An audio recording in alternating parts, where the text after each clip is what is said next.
তারতিলুল কোরআন ফাউন্ডেশনের সকল দর্শক শ্রোতা ভাই বোনদের আন্তরিক মোবারকবাদ ধন্যবাদ জানিয়ে 2024 সালের যে সমস্ত ভাইয়েরা আমাদের সাথে সম্পৃক্ত তাদের সকলকে আন্তরিক মোবারকবাদ ধন্যবাদ। আজ সৌদি আরবের তারিখ হিসাবে 7ই জিলহজ। আজই হাজি সাহেবেরা মক্কা থেকে হজের উদ্দেশ্যে মিনায় রওনা দিবেন। তো মিনা, আরাফা, মুজদালিফা, জামারত, তোয়াফে জিয়ারত, আবার মিনা, এভাবে হজের 5টা দিন হাজি সাহেবরা পালন করবে। তো আজকে আমরা মিনায় যাব। এই মিনার ময়দান আমরা কি করব, আর এই মিনার অবস্থানটা কি, মিনা কতটুকু গুরুত্বপূর্ণ জায়গা, সেটা যদি আমরা একটু অনুধাবন করি শুনি, তাহলে আমরা হয়তোবা সেই দামি স্থানে গিয়ে সময়টাকে আমরা কাজে লাগাবো। প্রথমত হচ্ছে মিনা একটা কুরবানির জায়গা, ত্যাগ তিতিক্ষার জায়গা, যেখানে দোয়া কবুল হয়। মিনা এমন জায়গা, যদি সারা পৃথিবীর বাবা আদম আলাইহিস সালাম থেকে নিয়ে আজকের এই দিন কিয়ামত পর্যন্ত সারা পৃথিবীর ভালো ভালো মানুষদের নাম লেখা হয়, ভালো ভালো মানুষদের আলোচনা হয়, তাহলে সারা পৃথিবীর সবচেয়ে দামি ভালো মানুষ যারা, তাদের পদাচরণ সেখানে হয়েছে, হচ্ছে এবং কিয়ামত পর্যন্ত হবে। সুপ্রিয় দর্শক, প্রায় সমস্ত নবীদের আগমন সেখানে ঘটেছে, সমস্ত সাহাবাই কেরামের আগমন বলা যায় সেখানে ঘটেছে।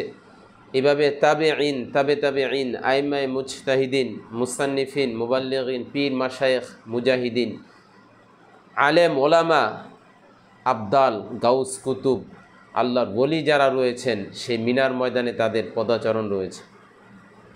2024 সালেও বর্তমান সময়ে যারা আল্লাহর ওলি, আল্লাহর নিকটতম বান্দা, এমন হাজারো আল্লাহর বান্দা আজ মিনার ময়দানে যাবে। সুতরাং মিনার ময়দানটা স্বাভাবিক নর্মাল কোনো জায়গা নয়। সুতরাং যারা আজকের এই 2024 সালের হজে প্রথম যাবেন, প্রথমত তাদের শুকরিয়া আদায় করা দরকার, রব্বে কারিমের দরকার। এই কথা বলে, আল্লাহ এমন জায়গায় আপনি আমাকে এনেছেন, এমন জায়গায় আনার তৌফিক দান করেছেন, যেই জায়গায় পৃথিবীর সবচেয়ে শ্রেষ্ঠ দামি মানুষের পদচারণ হয়েছে। সুতরাং এই মিনার ময়দানে গিয়ে আমি জিকির, আজকার, তাসবিহ, তাহলিল, কোরআন তেলাওয়াত, অর্থাৎ অহেতুক কথাবার্তা, অহেতুক আমল থেকে বিরত থেকে বাকি সময়টুকু আমি কাজের মধ্যে থাকব। সুপ্রিয় দর্শক, এই হজের 5 দিনের মধ্যে মিনায় প্রথম দিন অর্থাৎ আজকে যাওয়ার পর আগামীকাল আবার আরাফার উদ্দেশ্যেই রওনা দেওয়া হবে মাগরিব রাত্রে। তো এই হজের 5 দিনের মধ্যে মিনার প্রথম দিনটা খুব, যেটাকে স্বাভাবিক বললে খুব ভিড় এবং মানুষের উপস্থিতি এবং মানুষের জমায়েত, সব ক্ষেত্রে সিরিয়াল, জাগার সংকুলান হয় না।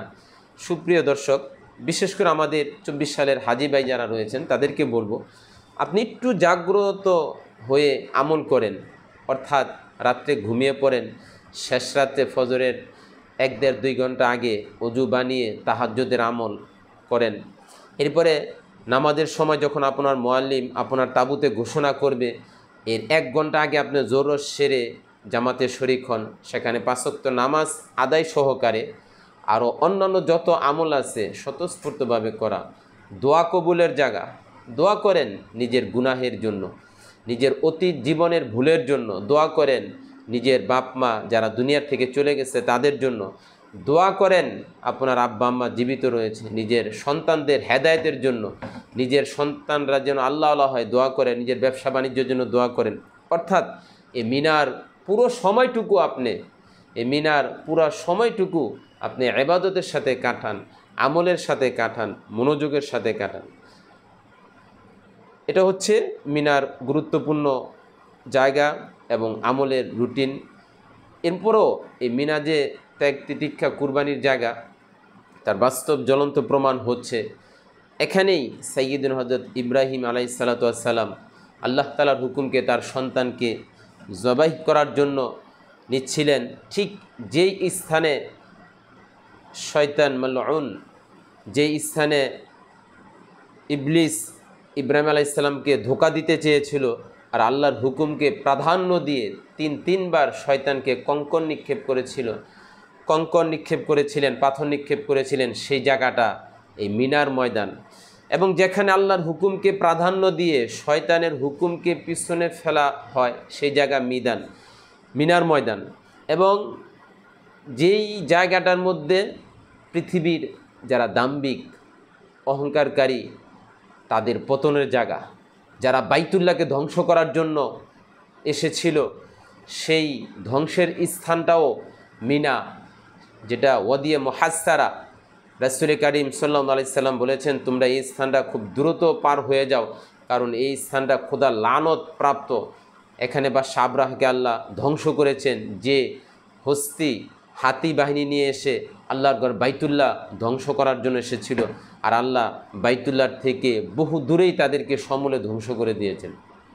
সুপ্রিয় দর্শক, বিশেষ করে 24 সালের হাজি ভাইদেরকে আমরা তারতিলুল কোরআন ফাউন্ডেশনের মাধ্যমে বলবো, সময়টাকে খুব কাজে লাগান, ইবাদত, তাসবিহ, তাহলিল, জিকির, আজকার এর মধ্যে অতিবাহিত করেন, হয়তো কাজ থেকে বিরত থাকেন। একদিন অতিবাহিত হওয়ার পর আবার আমরা আরাফার ময়দানে চলে যাব। আল্লাহ তৌফিক দান করলে ইনশাল্লাহ আগামীকাল আবার আরাফার উদ্দেশ্যে আপনাদের সামনে কথা বলবো। আল্লাহ আমাদেরকে আমল করার তৌফিক দান করুক, আমিন।